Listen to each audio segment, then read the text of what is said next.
Hey hello everyone, welcome back to UGC TET exam prep. जो भी बच्चे आज मुझे पहली बार देख रहे हैं, welcome to the channel. My name is Harsha Lal. I am UGC NET qualified in commerce. और आज इस लेक्चर में हम लोग बेसिकली समझने वाले हैं कि पीएचडी एक्चुअली पीएचडी होता क्या है, कौन से बच्चे एलिजिबल है देने के लिए, देन ड्यूरेशन क्या होता है, तो एंड कोर्स वर्क क्या है, थीसिस क्या है, वाइवा क्या है। ये सब सब चीज़ जो भी कंफ्यूजन होता है ना पीएचडी से रिलेटेड, ये सब क्लियर करने के लिए आज ये लेक्चर मैंने बनाया है। तो पूरे लेक्चर को देखिएगा। अगर कुछ भी लास्ट में डाउट होगा वो कमेंट में कर दीजिएगा। I would give a reply to that. So ये सब तो हो गया, हम लोग स्टार्ट करते हैं। देखिए, पीएचडी जो है वो हम लोग का इंडिया में जैसे सबसे हाईएस्ट क्वालिफिकेशन माना जाता है, सबसे हाईएस्ट क्वालिफिकेशन माना जाता है पढ़ाई का। जैसे हम लोग ग्रेजुएशन पहले करते हैं, देन पोस्ट ग्रेजुएशन करते हैं, ठीक है। उसके बाद जाकर के पीएचडी होता है, पोस्ट डॉक्टरेट भी होता है, बट पीएचडी मेनली माना गया है हाईएस्ट क्वालिफिकेशन है। कुछ बहुत रेयर होते हैं जो पोस्ट डॉक के लिए जाते हैं, तो ये सीन होता है। अब पीएचडी करने के बाद क्या है कि डॉक्टर हमारे नाम के आगे लग जाता है। ये बहुत बड़ा बात है ना। सो यही है पीएचडी का बेसिक हमारा मतलब। अब देखिए, पीएचडी का जो कोर्स वर्क होता है वो एक्चुअली 6 महीने का होता है, राइट। 6 महीने का होता है। कहाँ कहाँ होता है? सेंट्रल यूनिवर्सिटी हो गया, स्टेट यूनिवर्सिटी हो गया, प्राइवेट यूनिवर्सिटी हो गया, ये सब में हम लोग जा कर के पीएचडी अपना परस्यू कर सकते हैं। आईआईटी और आईएम में क्या सीन है कि वहाँ पीएचडी 1 साल से 2 साल का यहाँ कोर्स वर्क चलता है। उसके बाद जो भी पीएचडी का टाइमिंग है वो लगता है। क्यों यहाँ इतना टाइम लग जाता है? क्योंकि देखिए, मैनेजमेंट का अगर आईआईएम में कोई पीएचडी कर रहा है, आईआईटी से पीएचडी कर रहा है, तो वहाँ क्या सीन है कि वहाँ पहले तो आपको मैनेजमेंट का स्टडी करवाएगा। उसके बाद मैनेजमेंट के स्टूडेंट के साथ आपको पूरा समझना है, पहले बेस समझना है। उसके बाद आप इंडिविजुअल लाइन में अपना जा सकते हैं। जो भी आपका रिसर्च वर्क है वो आप उसके बाद ही परस्यू कर सकते हैं। सो आईआईटी और आईएम में काफ़ी ज़्यादा, इसीलिए एक्स्ट्रा 2 साल मान के चलिए। जैसे लगभग हमको 5 साल लग रहा है पीएचडी में। जैसे स्टेट यूनिवर्सिटी में अगर कर रहे हैं, जैसे मैं स्टेट यूनिवर्सिटी में कर रही हूँ पीएचडी अपना, तो मुझे 5 साल लगेगा।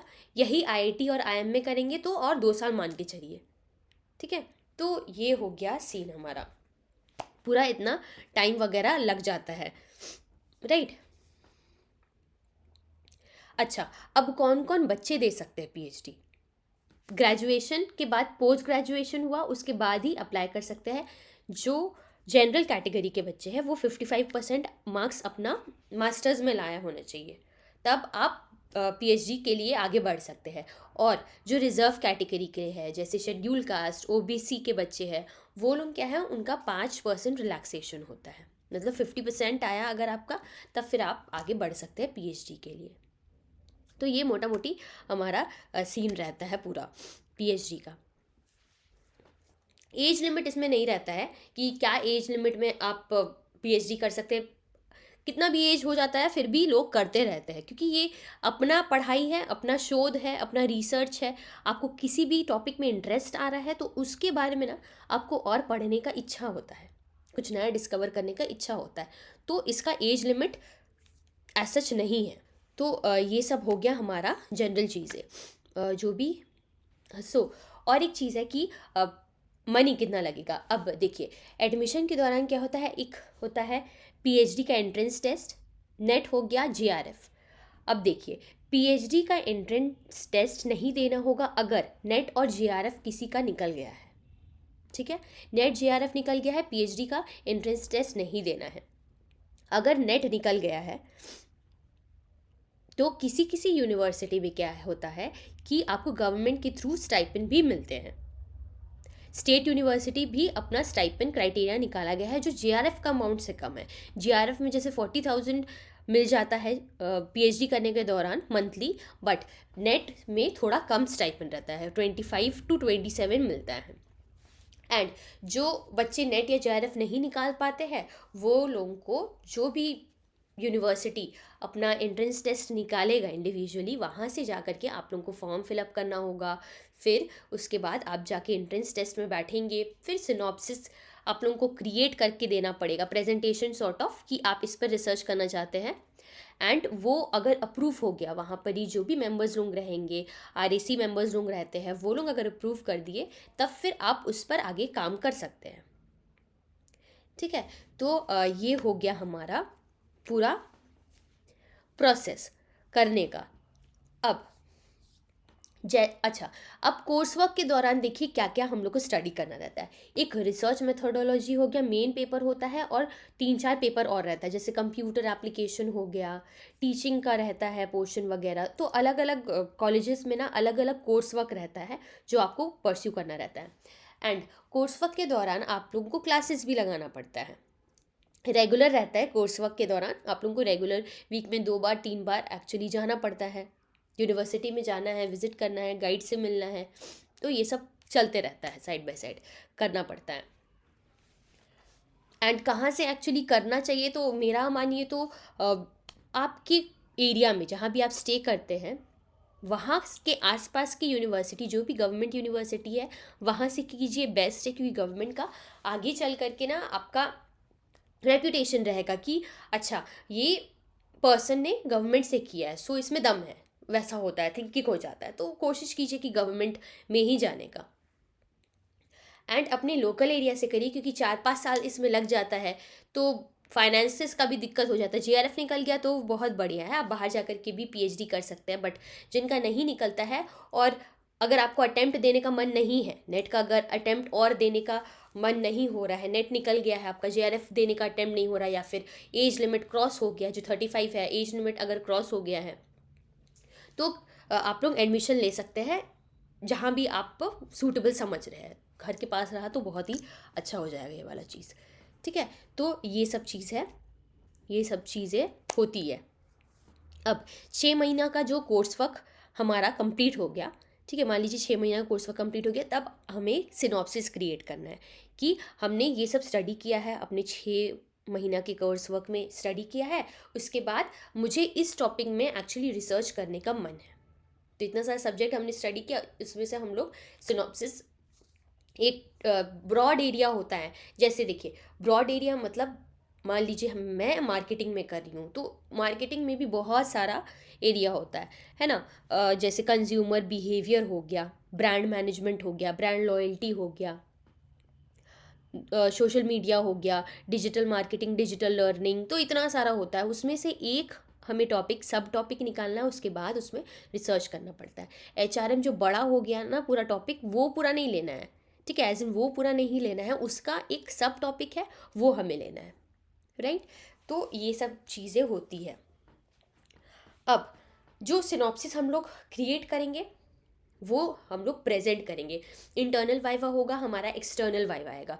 इंटरनल में क्या रहते हैं, जो वहाँ के मेंबर्स रहते हैं, रिसर्च डायरेक्टर हो गए, फिर और एचओडी हमारी हो गई, एंड देन गाइड, डीन, ये लोग सब मिल करके फिर इंटरनल वाइवा लेंगे। एंड देन फिर उसके बाद external RAC members, DRC members, वो लोग आएंगे, वो लोग भी वाइवा लेंगे। अगर उन लोगों को पसंद आ गया टॉपिक, फीजिबल लगा टॉपिक, और डेटा वगैरह मिल सकता है कि नहीं, वो सब पूरा लगा, तब जा करके आपका अप्रूव होता है पीएचडी का टॉपिक। हालांकि गाइड इसमें बहुत हद तक आपका हेल्प कर देती है कि किस डायरेक्शन में आपको रिसर्च करना चाहिए, कहाँ से डेटा मिल सकता है, मिलेगा कि नहीं, ये सब चीज़ बहुत उधर से गाइडेंस मिल जाता है। इसीलिए कहा जाता है कि गाइड से रेगुलर बेसिस पे मिलना चाहिए, क्योंकि वो लोग ही हेल्प करेंगे ना, कैसे करना है रिसर्च, क्या करना है, कहाँ प्रॉब्लम हो सकता है, टूल्स वगैरह क्या लग सकता है, वही लोग गाइड करेंगे। तो ये रहा सिनॉप्सिस का बात। अब आपका रिसर्च स्टार्ट हो जाएगा, ठीक है। अब 6-6 महीना का ना कोर्स वर्क चलेगा। 6 महीना में आपको बताना है कि आपने क्या काम किया है, कहाँ तक रुका हुआ है काम। अच्छा, इस बीच में कुछ कुछ मैंडेटरी चीज़ें आप लोगों को करनी है, जैसे कि 2 रिसर्च पेपर पब्लिश करवाना है, ठीक है, कॉन्फ्रेंसेज अटेंड करना है, 2 कॉन्फ्रेंसेज अटेंड करना है, और रिसर्च पेपर जो पब्लिश होना ही चाहिए। अगर मान लीजिए कि आपका पीएचडी है 5 साल का, आपका पीएचडी हो गया, बट आपने रिसर्च पेपर अगर पब्लिश नहीं करवाया है ना, आपको वो डिग्री ही नहीं मिलेगा। ये बहुत बड़ा प्रॉब्लम हो जाता है। इसीलिए रिसर्च पेपर तो पब्लिश करवाना ही है, कंपलसरी है। कॉन्फ्रेंसेस अटेंड करना है, वर्कशॉप हो गया, सेमिनार्स वगैरह हो गया, ये सब मैंडेटरी चीज़ है जो पीएचडी के दौरान हमें करना ही पड़ता है। इसका कोई और ऑल्टरनेटिव ऑप्शन नहीं है। अब इसमें फाइनेंसेस, एक और भी चीज़ है कि फाइनेंसेस कितने लग जाते हैं। देखिए, पर सेमेस्टर कुछ अमाउंट है जो कि पे करना पड़ता है।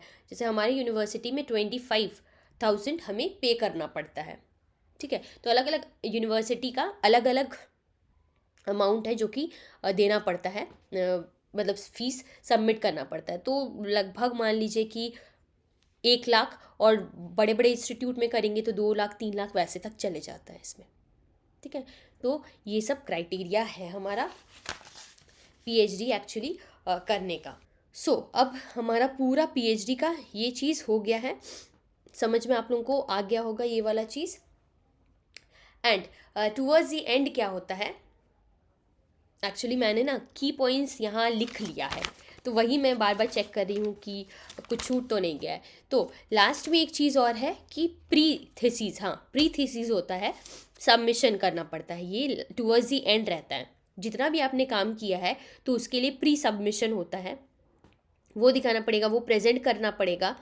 देन उसके बाद फाइनल प्रेजेंटेशन होता है, फाइनल थीसिस, जो बड़ा सा एक ना मोटा सा बुक, जैसे ये वाला है, ये पतला सा है ना, तो इसका इतना इतना मोटा बुक हमें बनाना पड़ता है थीसिस सबमिशन के टाइम पे, ठीक है। तो मेहनत वाला काम है, बट फल इसका बहुत अच्छा रहेगा। सो यही था पूरा का पूरा प्रोसेस। एंड हमको लग रहा है अब आप लोगों को बहुत सारी चीज़ें क्लियर हो गई होगी। अगर कुछ भी डाउट हो, कुछ भी मैंने छोड़ दिया हो, कुछ भी क्वेश्चन पूछना हो ना, कमेंट में कर दीजिएगा, I would love to give a reply to that. And अगर जो बच्चे नेट का प्रिपरेशन कर रहे हैं, जो जून 2026 का अटेम्प्ट देने वाले हैं, वो मेरे चैनल से जुड़ जाइए, मैं क्लासेस प्रोवाइड करती हूँ। एंड आप लोग कमेंट भी कर सकते हैं कौन सा टॉपिक में आप लोगों को वीडियोस चाहिए, I would love to make videos on even that. Comment ज़रूर कीजिएगा, इससे मोटिवेशन मुझे मिलता है कि मैं और ऐसे टाइप की वीडियोस आप लोगों के लिए लाते रहूँ। Till then take care, bye bye, keep studying, keep learning, keep growing.